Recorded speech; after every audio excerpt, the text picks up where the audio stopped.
Donc ici, on est dans une salle qui réunit des œuvres d'une autre période d'acquisition des abattoirs qui se situe entre 2012 et 2016.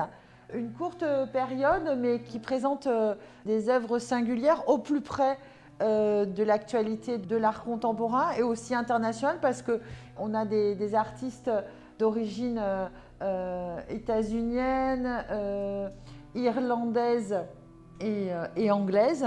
Et puis parce qu'on mélange aussi les artistes et leur provenance. Ici, on est devant une œuvre de Laurie Dalava, qui est une jeune artiste de la région du Gers. Elle a fait des études de photographie. Et cette artiste, on l'a découverte quand on a fait une exposition aux abattoirs qui s'appelle Mezzanine Sud.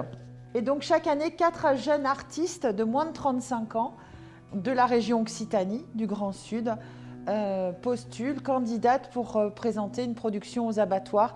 À savoir que quand on acquiert aussi des jeunes artistes, ce n'est pas rien de rentrer dans une collection publique, puisqu'en France, les collections publiques sont inaliénables. Ça veut dire qu'à partir du moment où une œuvre entre dans une collection publique, elle ne peut pas être vendue. On a mission de la conserver, de la montrer et de la transmettre aux générations futures dans le meilleur état possible. Donc c'est aussi des artistes qu'on a vus en exposition, avec qui on a travaillé et qu'on considère assez solides et qu'on pense qu'ils vont développer aussi un projet artistique plus en avant. Mais en tout cas, voilà. Donc ici, c'est un travail photographique qui s'appelle La Terre tremble. Et donc c'est un travail assez minimal, assez énigmatique. On a cette espèce de planche en verre posée sur un sac de béton, de matériaux qui est vidé. Donc on est dans un espace en devenir, en train de se construire peut-être. Voilà. En tout cas, elle l'a appelé aussi Suite pour une verticale. C'est une série, donc elle travaille la composition. Donc on a ces artistes qui travaillent le sujet, le contenu, qui nous racontent une histoire, et puis il y a ceux qui nous racontent la forme, la ligne, la lumière, etc. Comme c'est le cas pour ces artistes qu'on a associés parce qu'ils étaient tous les deux dans le monde marin. Ici, il y a de Jochem Lumpert avec une représentation d'une méduse, forme très minimale, mais on comprend la fascination aussi pour la méduse quand on la regarde. Et puis ici, un film de sous-marin, d'impression, de lumière, mais un peu de façon picturale. La vidéo est quand même un médium qui prend de plus en plus de place dans la création contemporaine.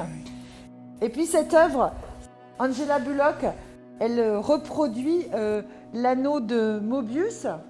Il y a un aspect dans cette période d'acquisition assez scientifique, assez formel, qui explore la matière de façon concrète, mais quand même avec un effet lumineux qui n'est pas loin de nous faire penser à une guirlande un petit peu conceptuelle. Et puis nous avons cette artiste qui, elle, pour le coup, est plus historique, Sister Corita Kent, qui est déjà décédée. Elle était née en 1918, donc vous voyez, c'est notre génération, et qui s'inspirait aussi beaucoup dans son art de la publicité, de les affiches publicitaires, et pour lancer des messages de paix, de choses qui sont très liées au monde dans lequel elle était, mais avec des références à la couleur. Et elle a une histoire très particulière, on dit sister parce qu'elle était vraiment religieuse, et c'est quelque chose qui imprègne beaucoup son œuvre. C'est important à la fois pour l'artiste, pour l'institution, mais c'est aussi un peu ce qui a été notre problématique quand nous avons sélectionné des œuvres. C'était aussi de montrer la richesse du fond des abattoirs et en même temps la diversité de la création et des représentations. Vous parliez de vidéos, il y a des photos, il y a de la sculpture, c'est presque des installations, et c'est tout à fait l'art contemporain aussi. Voilà. Finalement, on est arrivé à un ensemble qui raconte l'histoire d'une collection, qui raconte différentes sensibilités d'un moment, qui sont liées à des personnes, qui sont liées à des courants, qui sont liées à des conservateurs ou des conservatrices qui sont présents à ce moment-là, qui eux suivent toujours l'axe des identités de la collection, mais qui apportent leur histoire aussi, leur approche de l'histoire de l'art, et c'est ça qui fait aussi la richesse d'une collection. Donc là maintenant nous nous trouvons dans une salle qui est dédiée aux acquisitions les plus récentes des abattoirs, donc depuis 2017 à nos jours. Et donc il y a pour le coup beaucoup plus de femmes, puisqu'aujourd'hui tous nos comités d'achat, chaque année maintenant on acquiert autant de femmes artistes que d'hommes artistes. Mais cette œuvre que je vais vous montrer de Jacqueline de Jong, qui est une artiste néerlandaise, c'est une artiste qui a plus de 70 ans aujourd'hui, et elle a fait l'objet, Jacqueline de Jong, d'une rétrospective aux abattoirs il y a 2 ans, donc curatée par Annabelle Ténez, l'actuelle directrice des abattoirs. Actuellement, on est aussi en train de redécouvrir des artistes femmes qui sont restées beaucoup dans l'ombre alors qu'elles ont une carrière assez importante. Donc c'est l'histoire de cette artiste. En tout cas, vous voyez, c'est quelque chose d'un peu coloré et saignant, oui. et en tout cas d'assez chaotique, une image un peu pop. Voilà. Une œuvre des années 80, vous voyez, donc on est déjà dans une œuvre plus historique, et cette œuvre, on l'a associée à une œuvre de Didier Marcel, qui est un artiste français. C'est un autoportrait, l'artiste est seul dans son atelier, il est nu, il s'est mis à nu, oui, oui. Et c'est cet espace de travail, là on voit qu'il l'a mis en scène, et un petit peu qui répond au cliché de la représentation qu'on peut se faire d'un atelier. Le portrait en pied. Un portrait en pied, oui, au centre de son espace, oui, de travail. Ici, nous avons des photographies de Gisèle Vienne. Alors Gisèle Vienne, elle est surtout connue dans le monde du spectacle vivant. C'est une metteuse en scène d'origine suisse.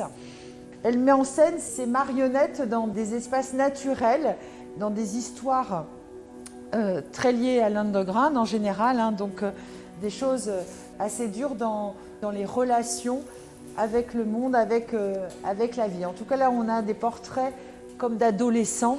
Oui, oui, très ambigu. Oui, très, très ambigu, un univers très, très particulier. Et bien entendu, vous le voyez de suite, ça crée une espèce de malaise, oui, parce qu'on ne sait pas si on est face à des personnages qui sont grimés ou si ce sont des vraies marionnettes.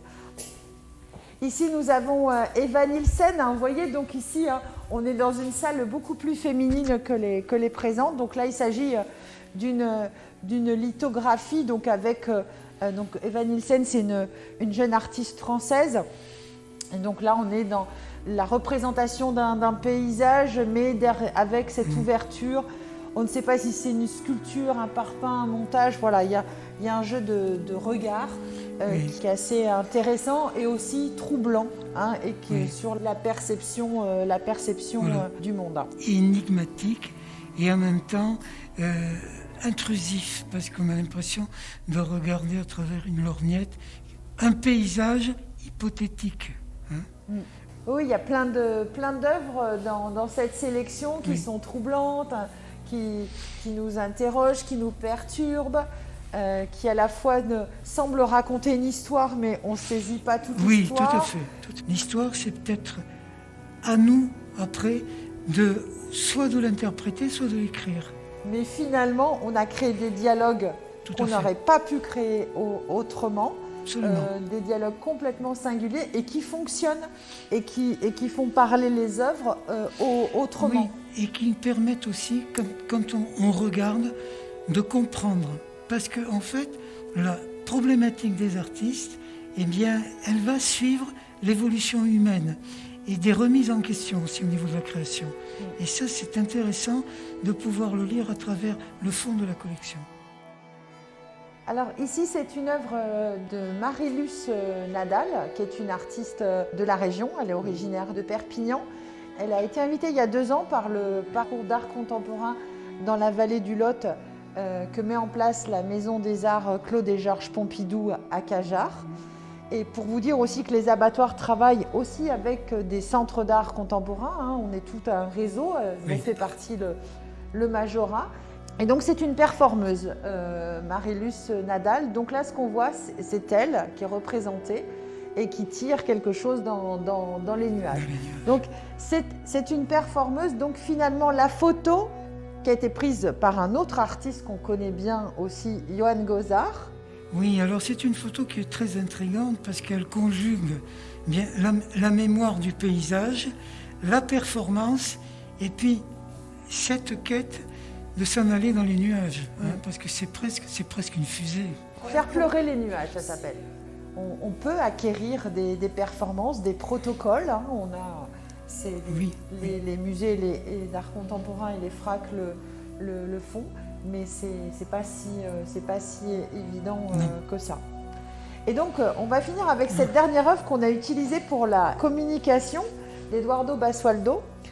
Eduardo Basualdo, c'est un artiste argentin qui a déjà une bonne carrière internationale. Donc, ce verre se déplace sur tremblote au bord qui est prête à tomber, mais il ne tombe pas. Donc, c'est une œuvre à ne pas toucher, même si tout le monde a envie de mettre le verre ailleurs. Cette œuvre, on l'a choisie pour la communication et quand on l'a choisie, on se disait, ça parle tellement de notre présent actuellement, où on est un petit peu sur cette tranche, on tremblote, on ne sait pas dans quel côté tout cela va aller et basculer, mais en tout cas, je peux vous dire que dans l'œuvre d'Eduardo Basualdo, ça ne tombe jamais. Donc ça, c'est une œuvre aussi assez optimiste, même si on est toujours dans cet équilibre. Voilà, donc cet ensemble d'œuvres vous raconte l'histoire des collections des abattoirs. On tient à rappeler que ces œuvres, elles nous appartiennent à nous tous. Absolument. C'est pour ça qu'on les partage le plus possible, tout en respectant leur intégrité et aussi leur conservation, hein, puisque on doit aussi faire attention aux œuvres pour les transmettre. Pour les transmettre aux générations futures. Mais en tout cas, la collection, c'est aussi l'histoire de nos cultures et que c'est très important pour nous de les conserver, de les montrer. Et je voudrais vraiment remercier le Majorat d'avoir eu cette idée formidable de présenter cette exposition, d'avoir cette idée et qui nous donne vraiment une exposition étonnante, de très grande qualité.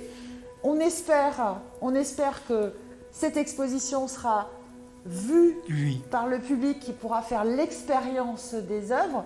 Donc là, c'est un petit moment qu'on veut partager avec vous en attendant l'ouverture et surtout que vous ayez envie de vite revenir dans les lieux d'exposition dès que les portes seront à nouveau ouvertes. Il faut patienter encore un peu, mais on va patienter. On va patienter. Merci Philippe.